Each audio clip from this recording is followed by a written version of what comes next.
Salve, salve galera do Quilombo Podcast, eu sou o Valmérico Filho, apresentador do Quilombo Podcast. Ao meu lado temos Pedro Nascimento e hoje como convidada temos a senhora Janda Mazuei. Malci, desculpe. Dona Janda, eu gostaria de agradecer por a senhora ter aceito o convite do Quilombo Podcast e estar aqui hoje dando uma entrevista para a gente. Boa tarde, eu aqui com o podcast, boa tarde a todas as pessoas. Eu que agradeço imensamente, fico extremamente feliz de ver aqui uma turma tão jovem fazendo um trabalho tão importante para nós e para Salvador. Dona Janda, boa tarde, tudo bem? Boa tarde, Val. Boa tarde a todos que estão aqui. Para começar, poderia contar um pouco da sua trajetória? Isso aqui é um pouquinho, né? Pode ser completa. Pode ser completa. Então, gente, primeiro eu quero pedir licença à sexualidade, à espiritualidade do dia de hoje. Eu que sou uma mulher também religiosa, sou uma mulher de candomblé, iniciada como EQUED no terreiro do Bogum.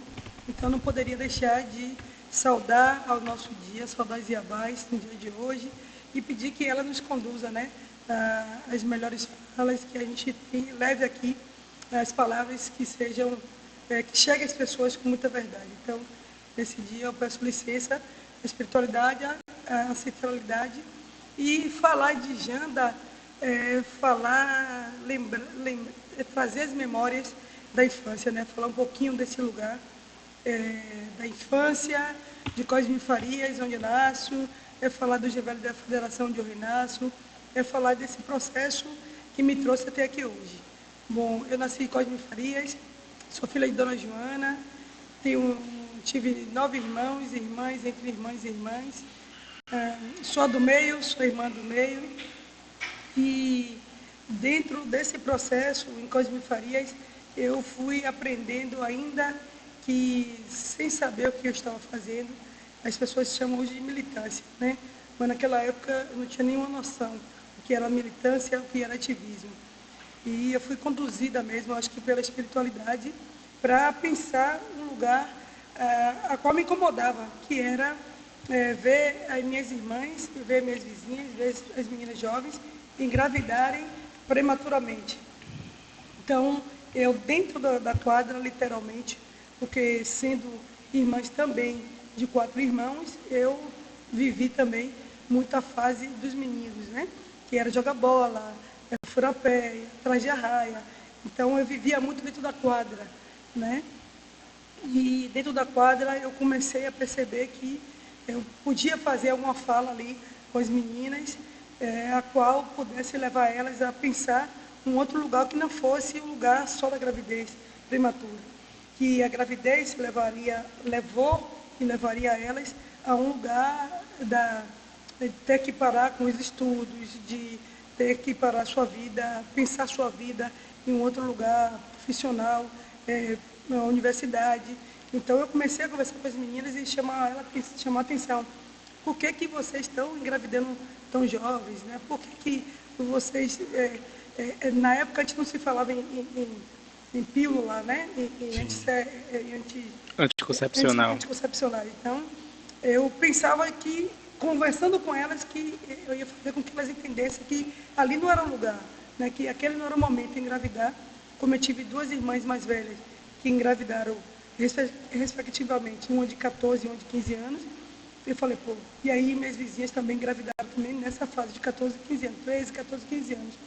E aí eu comecei a dialogar com as meninas e também com os meninos, porque nessa mesma época, muitos meninos, muitos jovens começaram também a usar as drogas lícitas e ilícitas, né? Sim. E aí eu ficava vendo como aquilo trazia para a nossa comunidade também um outro olhar e a presença da polícia, né? Então eu tentava dialogar com os meninos para que não entrassem nesse submundo e com as meninas para que não engravidassem, né?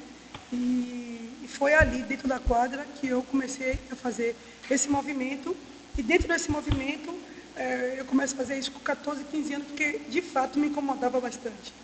De fato me incomodou ver minhas irmãs mais velhas engravidarem juntas e ao mesmo tempo, né?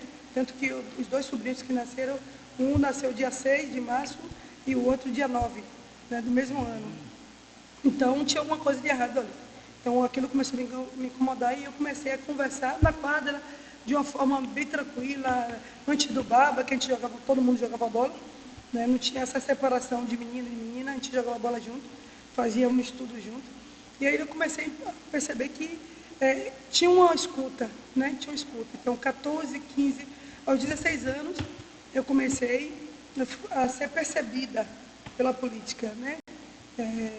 Pelos candidatos que sabiam que ali havia uma mobilizadora.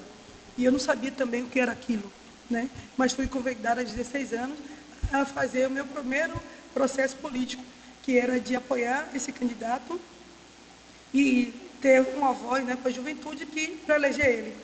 E assim aconteceu, ele me convidou, eu, dos 16 para 17 anos, estava em busca de emprego para ajudar minha mãe, e ali eu começo a perceber que tinha alguma coisa diferente.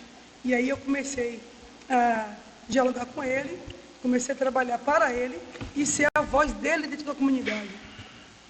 E com isso eu levei para a comunidade alguns benefícios, os quais eu acreditava que era, de fato, o trabalho excepcional daquele candidato. Mas, anos depois eu fui saber que não era, e que ele estava apenas me usando para ser uma ponte, né, para ser uma voz dentro da comunidade. Então, aos 16 anos, 16 para 17 anos, eu começo a fazer isso. E começo também a fazer esse trabalho político, sem saber também qual a importância disso, depois, né? Então, eu não sabia qual a importância disso e por que eu estava sendo chamada. Eu fiquei feliz na época, fiquei feliz porque eu tinha um salário que, para se ter um salário qual eu recebia, ninguém da minha idade recebia. Então, eu comecei a fazer isso e perceber que, conversando com o candidato na época e com a juventude e com as pessoas mais velhas, eles me ouviam. E foi aí que começa todo o processo, né, da minha trajetória enquanto uma pessoa militante, ativista. E aí fui conhecendo outros lugares também, Cosme Farias. Eu começo tudo isso e tive a primeira chamada, a gente conseguiu eleger esse candidato. E aí foi festa, né, na comunidade, porque assim, eu estava sendo a voz dele na comunidade e dentro do gabinete. Só que minha voz, o que eu levava para o gabinete, as demandas que eu levava, nem sempre eram atendidas. E o que era atendido sempre de uma forma subjetiva, né? Então era o asfalto que chegava na época da eleição, a luz que faltava no poste, mas só chegava na hora da eleição. Os empregos eram sempre os empregos menores, né? De subempregos, né? Que era de faxina, de serviços gerais. E eu achava que ali também tinha uma coisa boa. Anos depois, né? Depois desse primeiro episódio com ele, e aí eu fui chegando aos 17, 18 anos, e aí eu começo a namorar com uma menina que morava no centro, e aí eu conheço o Marcos Alessandro, que hoje é meu amigo, meu irmão, e que me leva para o centro da cidade. Então, há um divisor de água entre a periferia, né, as escadarias de Cosme Farias, a Baixada de Cosme Farias, o Morro de Cosme Farias e o centro da cidade. Quando eu chego no centro da cidade, eu vejo que ali há outros lugares e outras oportunidades de uma vida mais digna, né? Que era você ter acesso às informações, a outro tipo de conhecimento, a educação de um outro olhar.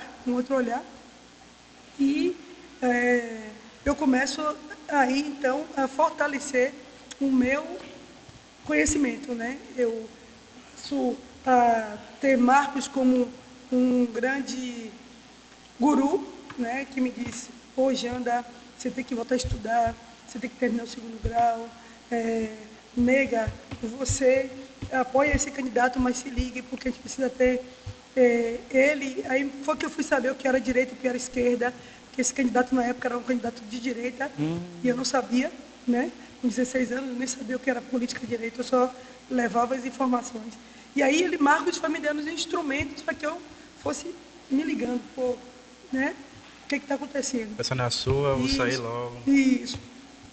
E ainda fiz a segunda, né? Que quando eu conheci Marcos, eu já estava no segundo, foi 16, 17, 18 anos, já fui na 18, início de 19, já no centro, mas também fiz a segunda campanha dele, mas já ligada, né? Então, as solicitações já eram outras, né? A conversa já era outra. E Marcos me disse um dia, minha irmã, deixa eu lhe dizer, neguinha, a gente precisa ter utopia política.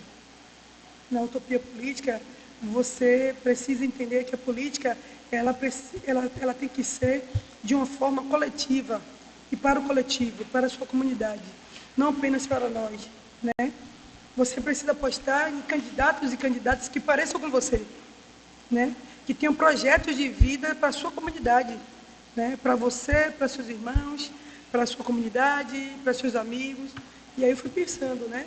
E dentro dessa conversa com o Marcos, eu conheci dentro do centro da cidade também o CEA, o UFBA, que era o CEAFRO na época, CEAFRO, CEA, UFBA. E lá eu faço o curso de formação em gênero, raça e sexualidade. Aí foi que a negona se ligou, que eu não era morena, que eu não era parda, e que eu era uma mulher negra, uma menina negra de cosmofilia da periferia, né? E que eu podia também ter a minha sexualidade com tranquilidade.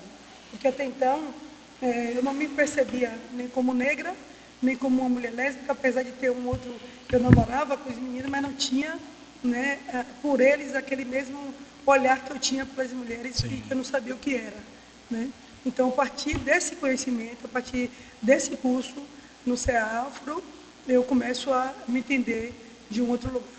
E foi aí que quando eu, nesse campus, literalmente, eu saio de Cosme Farias, entre aspas, volto a estudar, entro na universidade e conheço e vou também para o Universidade da Federação.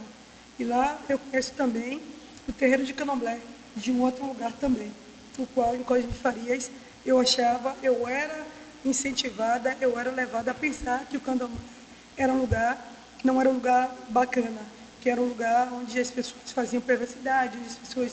Então, dentro do centro, através dessas pessoas, eu começo a me entender e me ver de um outro lugar. Então, é aí que tudo começa, Cosme Farias, que é o meu lugar, o lugar onde eu nasci, onde eu aprendi a ser menina, aprendi a ser mulher, e comecei a observar a distância de como a sociedade tem, o distanciamento que a sociedade tem para comunidades como Cosme Farias, que é sair de Cosme Farias e conhecer o centro da cidade.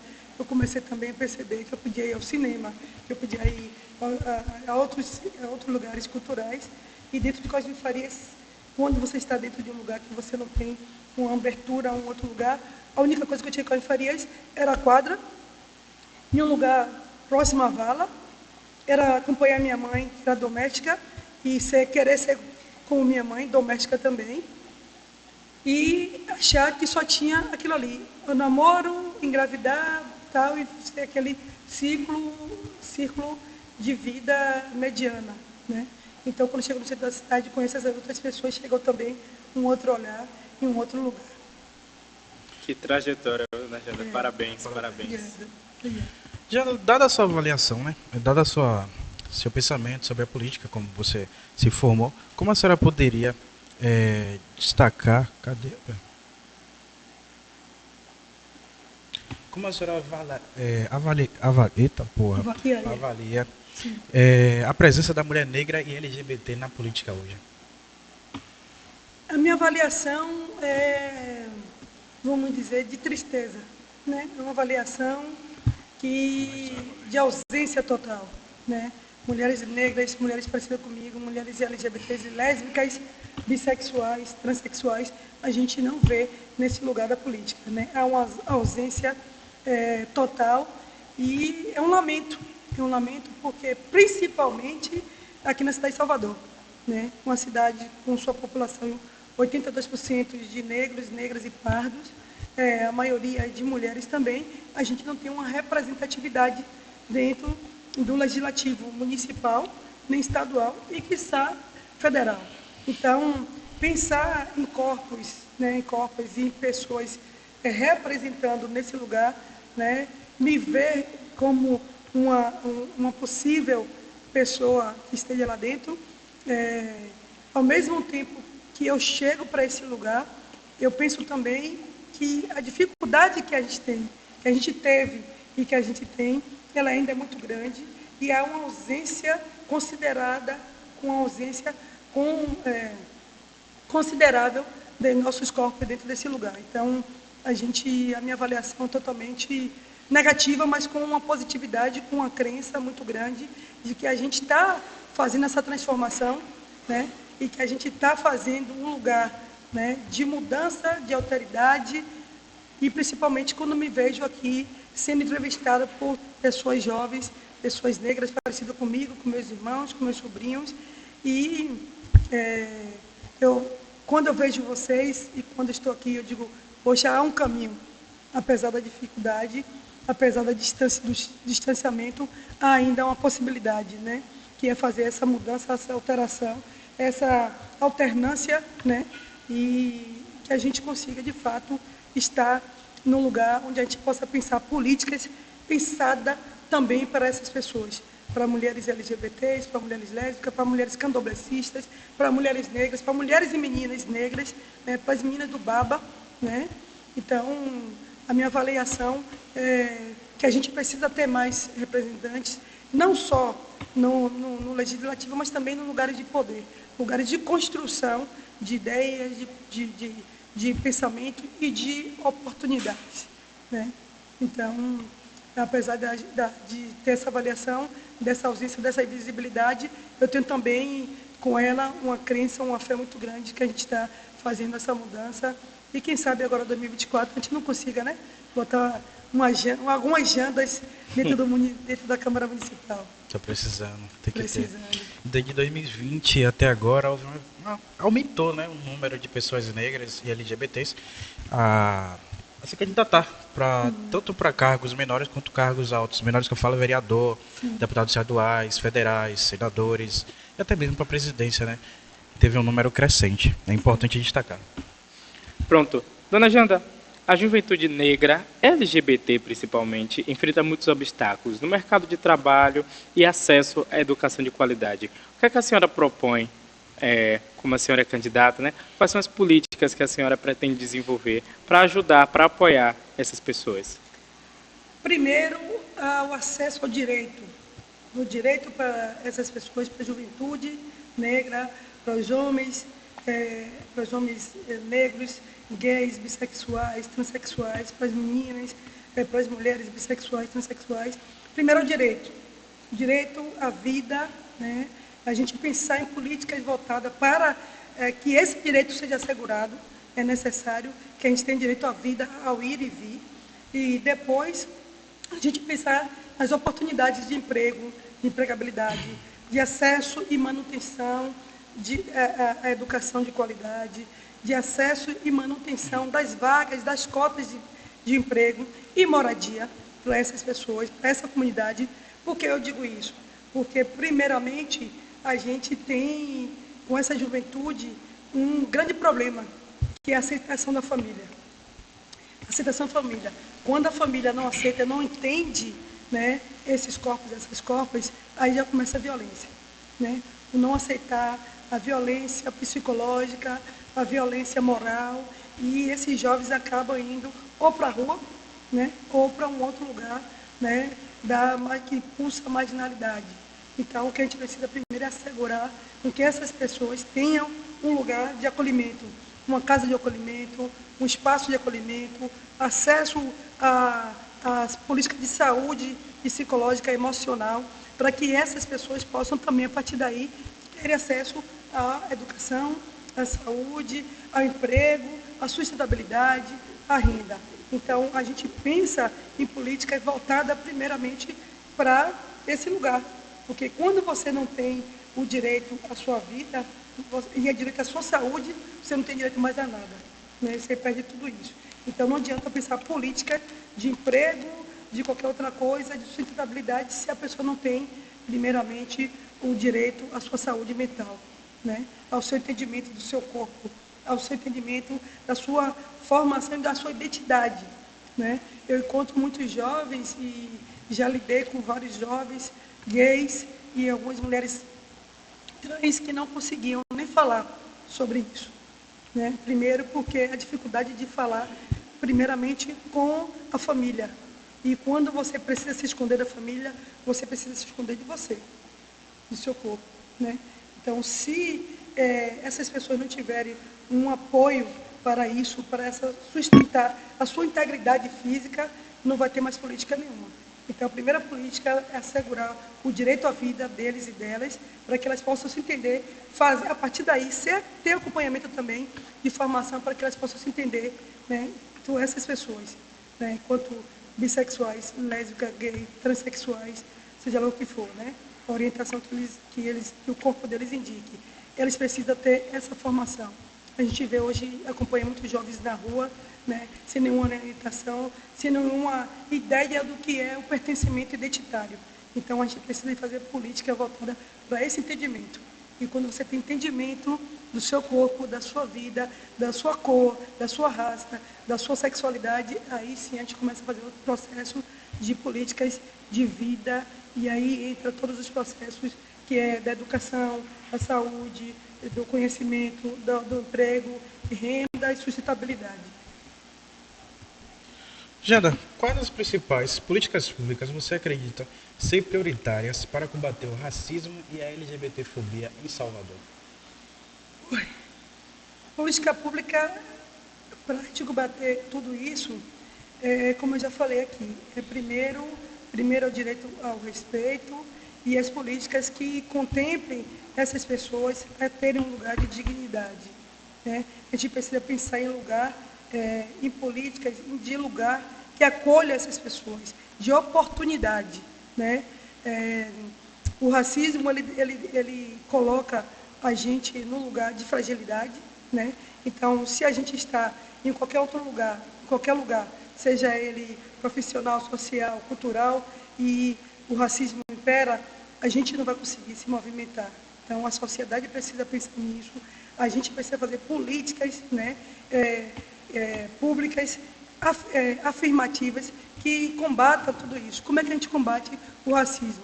A gente indo direto na ferida, falando para os racistas que ele é racista, criando política dentro das empresas, principalmente se a empresa for pública, né? A gente precisa fazer formação com essas pessoas para que atendam esse público, né? E que a gente tenha o direito a lidar com essas pessoas, ainda que você não entenda, mas que você respeite. Então, a gente precisa focar nisso, fiscalizar, implementar e fiscalizar as políticas que combatam o racismo dentro das estruturas de poder. As estruturas de poder, quando você vai no posto de saúde, você é mal acolhido, você já está fragilizado, você tem um atendimento péssimo, você já é fragilizado pelo olhar do segurança, primeiramente, depois pelo atendente, depois pelo médico que nem te olha. Então, a gente precisa fazer políticas verdadeiras para que essas pessoas possam ser punidas por isso, né? Pelo crime que elas estão cometendo, e a partir daí a gente fiscalizar tudo isso. Porque não adianta a gente criar as políticas já são criadas, já são pensadas. O que a gente precisa fazer é fazer com que elas sejam executadas, né? E que essas pessoas sejam punidas. Então, as políticas, elas precisam passar por aí.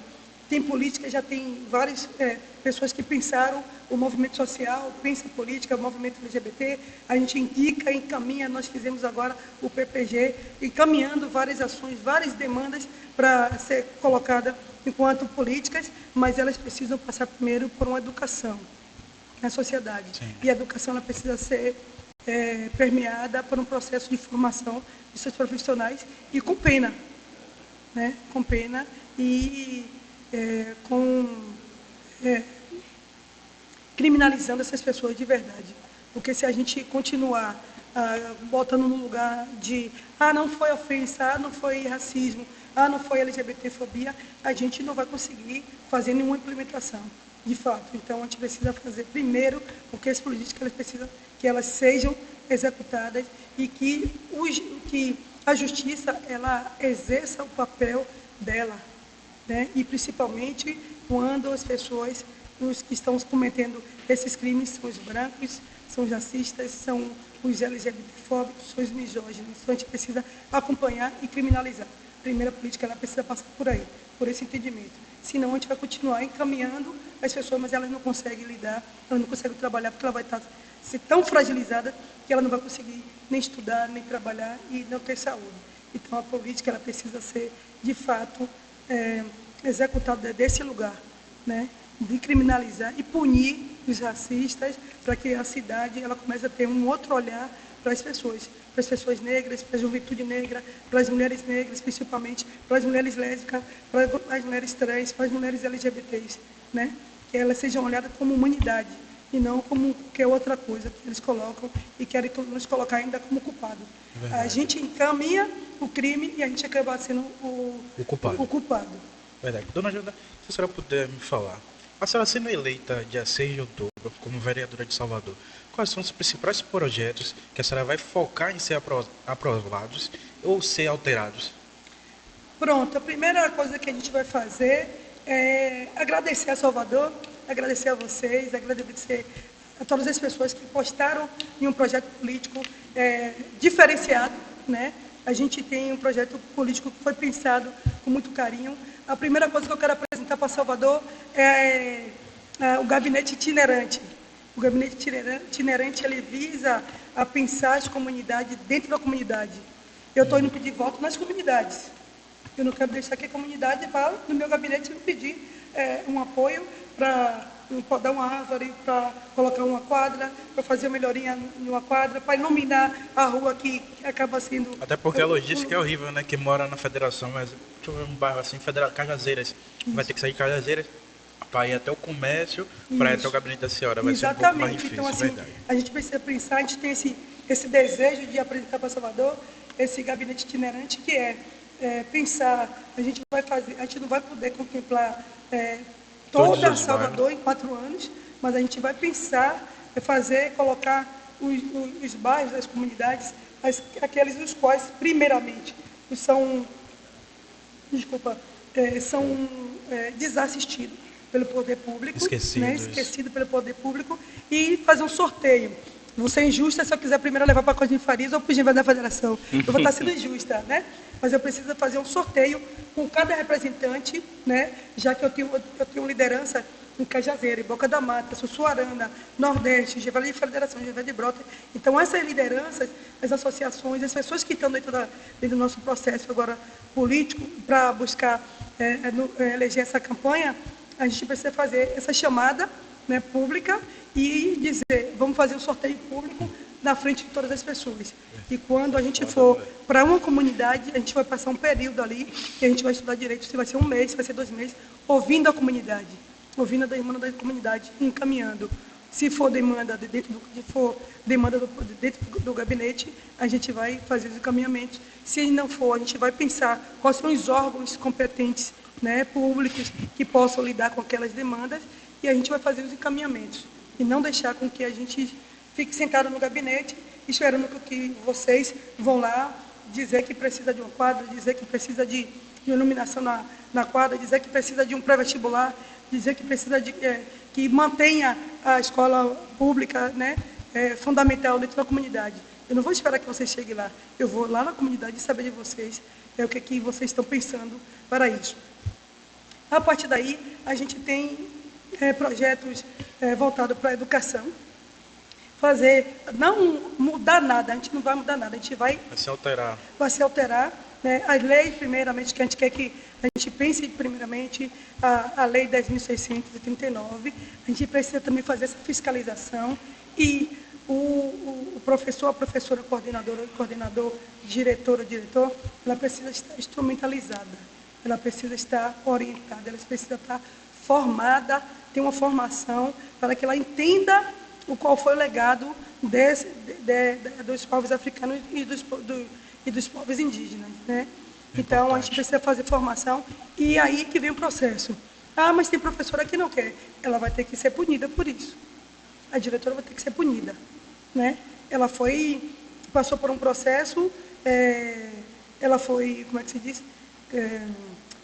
Não foi contratada, ela foi... Como é que me ajudem? Meu nome é dado, Não, eu faço o concurso, ela é concursada, então ela é da demanda do Estado ou do município.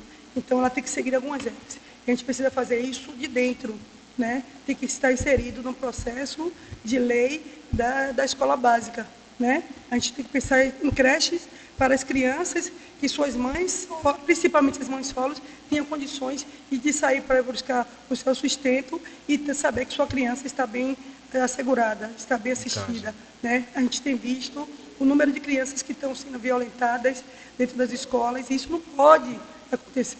Isso não pode, a gente não pode permitir que isso passe impune, né? Então, a gente vai fazer alguns encaminhamentos, algumas alterações de fiscalização, que é uma das obrigações também do vereador, da vereadora, que ele foi eleito, então ele é uma pessoa encaminhada pela sociedade para ser os olhos da sociedade. Então, a gente tem esses projetos de encaminhamento, de assistir, de ler, não só o nosso projeto que a gente fez para oferecer para Salvador, mas olhar como é que está todos os processos para a educação, para a saúde, fazer manutenção nos ambulatórios médicos de assistência psicológica às lésbicas, às bissexuais, aos transexuais, à juventude, né? Ainda que não seja nesse público, mas a juventude ela está se matando, a juventude não está sendo assistida, né? Ela está com um processo de depressão muito grande e a gente precisa pensar nisso. Ter ambulatório que assista a isso e fazer isso integrado com a escola. Importante. A escola precisa ter, a escola básica ela precisa ter uma assistência que seja intrínseca aos processos de formação, passando pela saúde, passando pela alimentação, passando pela educação. Se a criança ela não tem uma saúde, se ela está sendo violentada dentro de casa, nos vários processos de violência que existem dentro da nossa casa, né, familiar, o pai que está no processo de reclusão, né, a mãe que está no processo de reclusão, a mãe que sai para trabalhar de manhã, sai para tomar conta de outras crianças e tem que deixar suas crianças, né? E como é que essa criança vai crescer? Como é que essa criança vai crescer? As crianças que moram em comunidades como o Gival da Federação, que não tem uma área de lazer, que não tem uma quadra pública, só tem as vielas, as escadarias e as portas do bar. Como é que a gente faz? Então, essas crianças já chegam dentro da escola com sua cabeça sem condições nenhuma de estar apta a assistir uma aula. Então, a gente precisa pensar nisso. A criança ela precisa ser assistida dentro com os psicólogos, que tem encaminhamento não só ela, mas a família dela, né, para entender como é que ela está se comportando dentro da sala de aula. Ela precisa estar alimentada, porque o alimento fortalece a energia e a criança tem energia. Se você não tem alimento, você fica... Se a gente não tem água, Teodoro, a gente está bebendo água aqui. Verdade. Isso daqui é alimento do corpo. Se a gente não tem água, a gente não consegue falar. A boca já fica seca. Então, a gente precisa pensar nos processos. A gente precisa pensar nos processos, na prevenção, né, para que a gente depois não tenha muito trabalho tendo que buscar outros tipos de assistência, né? Então, a gente precisa pensar na saúde, na educação, na sustentabilidade, tudo isso, não só criando projetos. Criar projeto é muito fácil. O difícil é você executar e fiscalizar o que já tem lá. A gente não está criando a roda, mas a gente precisa saber como é que a roda está, como é que está enchendo ela, quem está esvaziando e quem está enchendo. Verdade. Dona Janda, infelizmente nosso horário está muito apertado. Muito apertado. Para finalizar, olhando para aquela câmera ali, o que é que a senhora tem a dizer à população negra, LGBTQIAPN+. Bom, o que eu tenho a dizer a Salvador e a comunidade, não só a comunidade LGBT, mas toda a comunidade, principalmente a juventude, é que a gente precisa ter um olhar cuidadoso, um olhar empático, um olhar de sensibilidade para candidaturas como a minha, para a candidatura de mulheres pretas, lésbica, candomblessista, mas uma pedagoga, uma mobilizadora social, uma mulher que dá assistência não só à sua família, mas às outras tantas famílias em sua comunidade. E eu não faço isso a partir da política partidária, eu faço isso a partir da política de vida. Então, eu quero dizer a Salvador, dê uma oportunidade à Janda, no dia 6 de outubro, dê uma oportunidade à Janda, pense em Janda como uma possibilidade de representação da sua comunidade, seja ela qual for, seja ela periférica, seja ela LGBT, seja ela candomblessista, seja ela católica, seja ela cristã, seja ela o que for. Mas eu quero que você pense, a juventude, os idosos, as pessoas mais velhas, que pense como Janda, uma oportunidade para pensar a política de vida e de bem viver para a sua família, para a sua casa e para que a gente consiga ter, de fato, uma Salvador mais inclusiva, justa, democrática e de direito. Então, dia 7 de outubro, conto com você, Salvador. Pense em Janda 244 20044, de verdade, como a gente, por Salvador. Dona Janda, muito obrigado. Quero agradecer a presença de todos vocês. Galera, sigam as redes sociais do Quilombo Podcast, @Quilombo Podcast. Sigam Dona Janda. Qual é o seu Instagram, Dona Janda? Janda_Mausi, MAWUSI. Vamos lá, chega lá, curta, compartilhe e manda os recadinhos pra Janda que a gente responde. Obrigado, gente. Tchau, tchau. Até a próxima. Até mais, galera. Valeu, Juventude. Eu tinha me esquecido. Calma.